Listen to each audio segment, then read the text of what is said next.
Buenas noches, bienvenidos a Cosechas y Negocios, el programa que hablamos de economía, campo, política, la sociedad, lo que pasa en la Argentina. Martín Videgaray, ¿cómo estás? Buenas noches, Cristian, mira. Muy bien, muy bien. Yo estoy bien, ¿eh? Eso le iba a decir, ¿está bien? No me preguntaste, pero igual estoy bien. Yo te vi cara de que estabas bien. Piensa que estamos en un feriado. Claro. Que y estamos nosotros de estamos corbata. trabajando, de corbata. ¿Qué hacemos? Pero, un feriado de corbata. No importa. La gente aún en feriado necesita información, necesita escuchar gente valiosa. Están pasando cosas en la economía delicadas, ¿no? Siguen pasando, como ocurrió todo el 2014. ¿No? Que, no sé, la economía está creciendo, la actividad industrial está creciendo, las exportaciones están creciendo. Bueno, en el campo la cosecha va a crecer, pero los números de los productores son muy malos, es lo que dicen los productores. ¿Vos qué estás viendo? Me parece la respuesta a casi todas tus preguntas es no. No está creciendo la actividad económica, no está creciendo la actividad industrial, no están creciendo las exportaciones, están cayendo.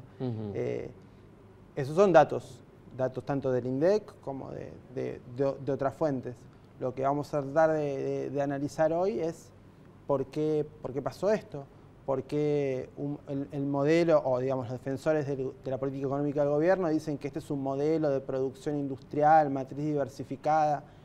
Quizás, vamos a verlo con nuestro invitado, que es una de las personas que más sabe de economía industrial en el país y en Latinoamérica. ¿Y nuestro invitado es? Bernardo Kosakov. Exacto. Bernardo es una de las Kosakov, personas que más sabe sobre actividad industrial y cadenas agroindustriales también.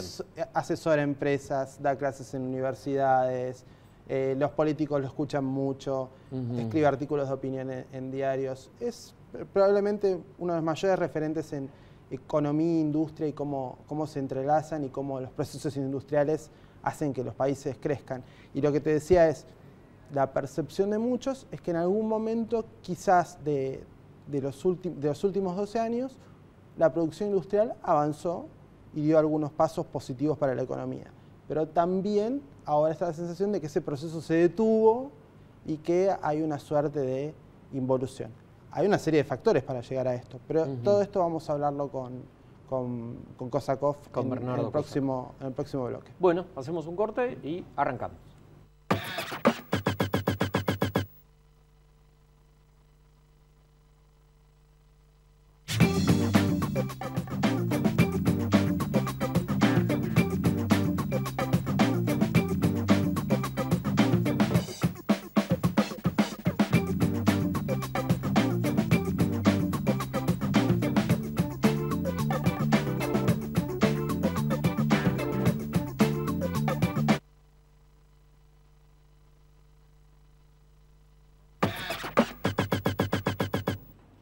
Estamos con Bernardo Kosakov. Bernardo es economista, es profesor universitario, asesora empresas y es uno de los mayores especialistas del país en economía e industria.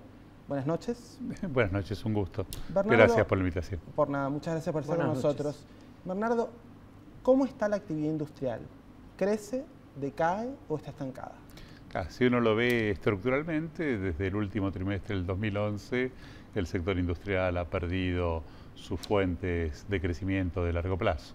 Y lo que tenemos es una actividad industrial que ha tenido permanentes caídas en el nivel de actividad y en términos estructurales mucho más preocupante, una disminución en sus procesos de inversión, en la generación de empleo formal y también quizás el sector donde más se siente esta pérdida, sobre todo de aquellos sectores con más valor agregado, es en el componente de las exportaciones. Se suele hablar de 3 periodos para el sector industrial. El primer periodo de Néstor Kirchner, de 2003 a 2007, con un crecimiento alto. El segundo periodo, que ya es de Cristina Fernández, de fines de 2007 a fines de 2011, con un crecimiento más moderado. Y este segundo mandato de Cristina, donde lo que te estaría dando a vos es que es un mandato de retroceso. Ya no solo no hubo avance, sino que hay caídas. Sí, las evidencias empíricas comprueban lo que estás comentando. Un primer periodo de notable recuperación, de ensanchamiento de la base industrial, en un contexto de creación de empleo y una tasa inflacionaria controlada y un contexto macroeconómico consistente. Después hay una segunda etapa del 2008 hasta 2011 que se transitó la crisis internacional, la crisis del campo, pero en donde se logró mantener el nivel de actividad, sobre todo en aquellos sectores de bienes de consumo durable con fuertes contenidos de importaciones, en un contexto donde todavía no estaba presente la restricción externa, pero donde ya aparece el problema inflacionario y se pierde la fuerza en la creación de empleo. Y esta última etapa, desde el 2011, donde claramente el sector industrial no tiene el desempeño que tuvo en su primera etapa. Sin embargo, acá hay dos puntos que la diferencian de otros momentos críticos de la economía argentina. Y tiene que ver que en esta primera etapa el sector industrial duplicó sus volúmenes físicos. Y esto le da un colchón de amortiguación. El mercado doméstico es el doble de lo que era pocos años atrás. Y el otro punto que es muy importante, sobre todo para el desempeño de las empresas y que tiene implicancias macroeconómicas, es que se generó un notable proceso de desendeudamiento de las empresas y hoy la situación patrimonial de las firmas es muy sólida. No solamente no tienen deudas, la cadena de pagos no está rota, sino que el sector privado hizo su propio fondo anticíclico y tiene un nivel de reservas en el exterior en términos de divisas muy fuerte.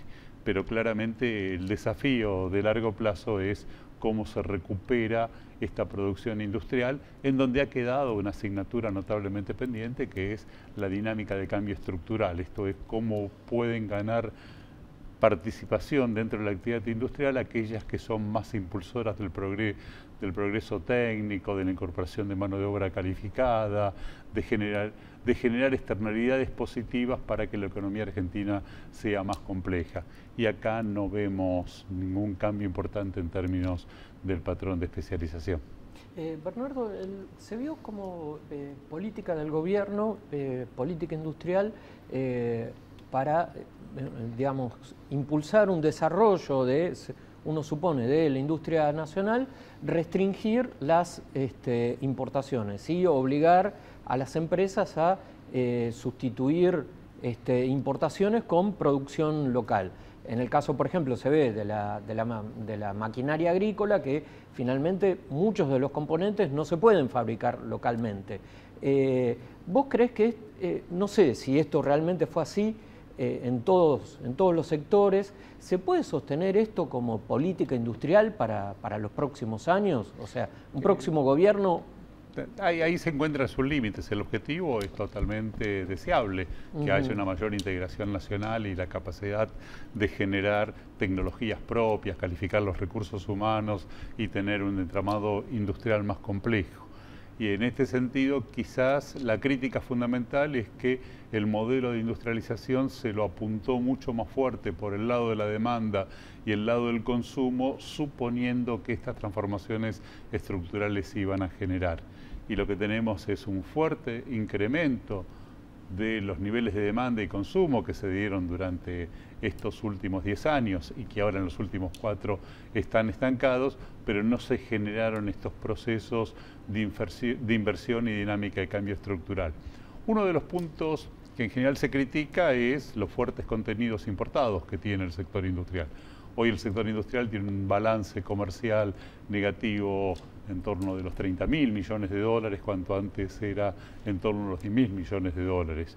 Y esto tiene que ver con una transformación que comienza ya 20 años atrás, en donde la industria se convirtió en una industria ensambladora. En lugar de producir con un fuerte grado de integración nacional, tiene fuertes componentes de insumos, partes, materias primas, subconjuntos que vienen del exterior. Y en este sentido lo emblemático es la industria automotriz, que en los años 70 era 95% de integración nacional y hoy es menos del 30%, o la electrónica de consumo, donde el nivel de ensamblado es muy fuerte. Y la verdad es que está bien que la economía sea una economía abierta y que tenga fuerte capacidad de poder importar este tipo de componentes, porque es la forma a la cual hoy está la organización de todos los bienes industriales en los países importantes del mundo. Quizás el problema central que nosotros tuvimos es que no pudimos generar una oferta que compense vía exportaciones de este mismo tipo de productos para tener un balance equilibrado. En este sentido, está muy bien que se puedan importar. Hoy el nivel de importaciones por persona en la Argentina son unos $1.700 por persona. En los años 90 era la mitad. Esto es, ahora es el doble. El problema es que no creció en forma simultánea las exportaciones y justamente no se aprovechó esta capacidad de poder importar todo este tipo de componentes, bienes de capital, materias primas, para tener un entramado industrial más complejo, y hubo una fuerte orientación pura y exclusivamente para atender el crecimiento de la demanda doméstica. Y esto tiene una restricción cuando se nos acabaron las divisas, y esto fue en el 2011, cuando había 50.000 millones de dólares de reserva. No había ningún problema que se vendan más autos, que se venda más electrónica, que se vendan más productos químicos, e inclusive esto generaba una situación que impedía una mayor apreciación cambiaria. El problema que tenemos ahora es que cada punto que crece el nivel de actividad requiere 3.000 millones de dólares adicionales de importaciones, y hoy no los tenemos. Ahora, vos decís que hubo un momento en el que se importaron determinadas cosas y quedaron por importar hacia adelante determinados bienes de capital o insumos importantes para desarrollar la industria nacional. ¿Crees que eso todavía está a tiempo de corregirse o que es un cambio muy drástico? No, lo que tenemos ahora son unos meses de transición, y obviamente que el punto de partida que tiene la economía argentina es optimista para tratar de pensar de cómo recuperar un sector industrial que es fundamental y que hoy rompe con todos los falsos dilemas con lo cual lo veíamos en el pasado. Ustedes, por ejemplo, están especializados en el tema del sector campo, y hoy esa separación no existe. Es decir, el campo, para incrementar sus volúmenes físicos, que también están estancados desde el 2008, que lo único que ha crecido es la soja y ha perdido participación el resto de los sectores, pero ha dejado de ser una fuente de crecimiento como en el pasado. Cuando uno trata de ver esas cadenas agroindustriales, y estas no se pueden desarrollar si no tienen maquinaria agrícola, semillas, biotecnología, una cantidad enorme de actividades que hoy justamente forman las cadenas agroindustriales, en donde se requiere de fuerte abastecimiento de productos industriales. En este sentido, esto rompe este falso dilema entre campo e industria, y lo que se requiere es cómo se pasa a producir con más valor agregado, con más diferenciación, con más progreso técnico, con más mano de obra calificada, y para esto se requiere un sector industrial moderno, competitivo, justamente que apuntale también al resto de los sectores, tanto de servicios como de recursos naturales. ¿Pero te parece que esa mirada estratégica es la que viene? Digo, creo que todos los candidatos que están hoy tratando de definir sus plataformas tienen en claro de que tienen que profundizar la industrialización, y ven que fundamentalmente el problema viene del lado de la oferta. Y todos coinciden, con cualquiera de los economistas referentes de los candidatos presidenciales, tienen en claro que el desafío central es aumentar la inversión, aumentar los gastos de investigación y desarrollo, y fundamentalmente un tema que es el tema de la educación y la calificación de los recursos humanos, porque tenemos una evidencia muy clara. En 2007, cuando estábamos en el mejor momento de la expansión industrial, el 17% de la demanda de trabajo no pudo ser cubierta porque la gente no tenía las calificaciones que requerían las actividades productivas. Y sin embargo, había 800.000 chicos niní, había un 35% de gente en el mercado informal, había más de 1 millón de personas desocupadas, pero ahí aparece que el 40% de la gente que no esté integrada formalmente al mercado de trabajo, ya sea porque está desocupado o porque tiene un trabajo informal, no tienen las competencias que se requieren hoy para desarrollar actividades productivas modernas. Y ahí el centro viene por un tema estructural de largo plazo. Esto es cómo le damos competencias y calificación, sobre todo el 40% de la gente más pobre y sobre todo a la gente más joven, en particular en las escuelas secundarias. Y esto es lo que se requiere para poder expandir las bases productivas. Obviamente, sin aumentar la tasa de inversión y sin mejorar la productividad de la economía. Y no vamos a poder resolver dilemas que tenemos ahora, que a todos nos gustaría tener los salarios alemanes, pero no lo podemos tener con la productividad africana. Y en esto viene un punto central: cómo aumentamos la productividad, cómo generamos más riqueza, cómo fortalecemos a las empresas, que es el ámbito y es el agente económico que desarrolla este tipo de desafíos. Y para esto se requiere una nueva institucionalidad y mucha cooperación público y privada, porque obviamente se necesitan de políticas públicas para desarrollar estos desafíos de la agenda de desarrollo, pero esta política pública tiene que ser evaluada, porque justamente la gente que recibe este tipo de beneficios es para impulsar la actividad económica y no para recibir rentas que tiene que pagar el resto de la sociedad y que no haya contrapartidas en términos de inversiones, exportaciones, empleo. Bernardo, te proponemos una pausa cortita y ya seguimos hablando con vos de tema. Vamos a pausa. Muchas gracias.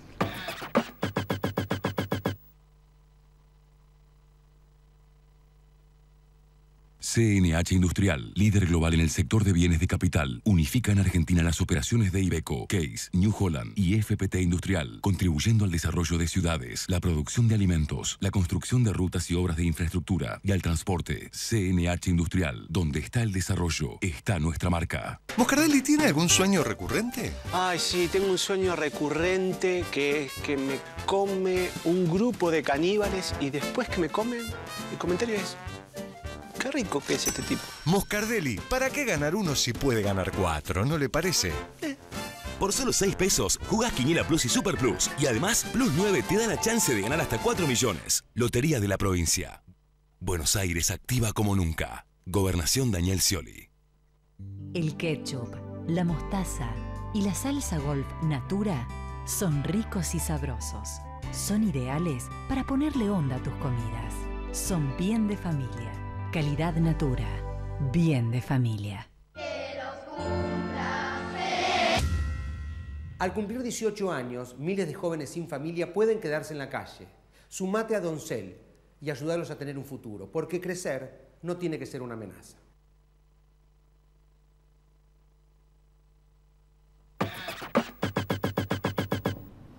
Seguimos hablando con Bernardo Kosakov sobre el comportamiento de la industria en la economía, una industria que, según nos acaba de decir, está estancada. Bernardo, ¿hasta qué punto vos lo llamaste la restricción cambiaria? La gente y a veces los medios lo llamamos el cepo, en términos de, bueno, estas imposibilidades que hay con las divisas, ya sea para empresas, para particulares, para todos.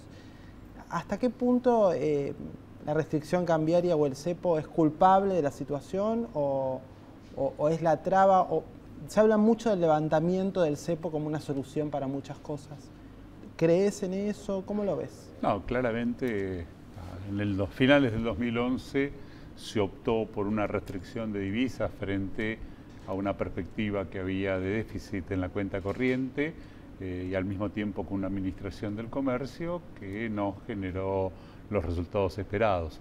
Los que pensábamos que en ese momento había que apuntar a la oferta, veíamos que lo más importante era cómo generar más dólares para no tener este tipo de restricciones.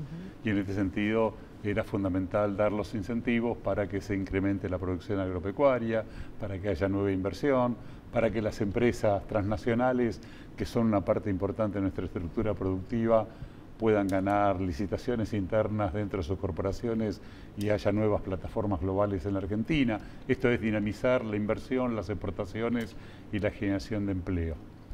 Hoy aparece un tema muy clave que frente al estancamiento de la economía argentina en un contexto inflacionario hay un conjunto de distorsiones muy fuertes, de precios relativos, de competitividad de la economía, de los números fiscales, etcétera. El gobierno está administrando la situación en base a que este tipo de procesos recesivos le genera menos demanda de dólares, porque en la medida que disminuye la inversión y en la medida que disminuye el nivel de actividad, se requieren menos dólares para el funcionamiento de la economía. Esto es, si se venden 600.000 autos en lugar de 1 millón de autos, se van a requerir importar menos autopartes. Si la inversión cae, hoy sabemos que gran parte de la inversión se hace con máquinas y equipos que vienen de afuera, la demanda de divisas cae, con lo cual se ajustan las cuentas externas bajo los mecanismos que teníamos en los ajustes ortodoxos de los años 60 y 70. La baja del nivel de actividad y la baja de la inversión genera una menor demanda de dólares. Y al mismo tiempo aparece este proceso inflacionario que no tiene una política integral para poder resolverla y tiene dos anclas, que es esta apreciación cambiaria que tenemos y la no corrección de las tarifas, sobre todo de las tarifas de los sectores de altos ingresos, que sabemos que hoy es una parte muy importante del componente del déficit fiscal que tiene el gobierno. Entonces el gobierno, para poder expandir el nivel de actividad, hoy tiene dos restricciones en las dos columnas de la economía. La primera es dentro del sector externo, no tiene las divisas suficientes para poder reactivar la economía y aparece estos fenómenos de administración del comercio exterior, que en muchos casos es necesaria, pero que sabemos tiene serios problemas de implementación y tiene un problema macro central. No tenemos las divisas como para poder crecer. El segundo tema es el tema fiscal, que uno podría tener políticas anticíclicas para recuperar el nivel de actividad, pero como no tenemos un mecanismo genuino para poder financiarlo y se cerraron las puertas de la posibilidad del endeudamiento externo adicional para poder hacerlo, esto genera obviamente una necesidad de expansión monetaria que después correctamente se absorbe a través de la emisión del EVAX, pero todo esto lo que está generando es la aparición de un déficit cuasi fiscal, que obviamente va a ser uno de los problemas que va a tener la nueva administración en el 2016. Pero esto tiene límites muy claros como para poder expandirse.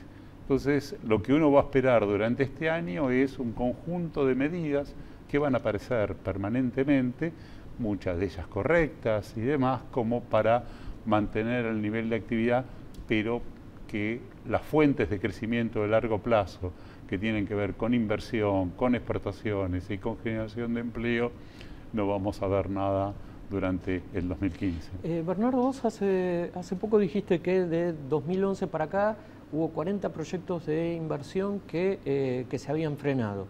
¿Es cierto esto? ¿Qué condiciones deberían darse para que estos u otros proyectos de inversión se pongan en marcha? No, es decir el número exacto.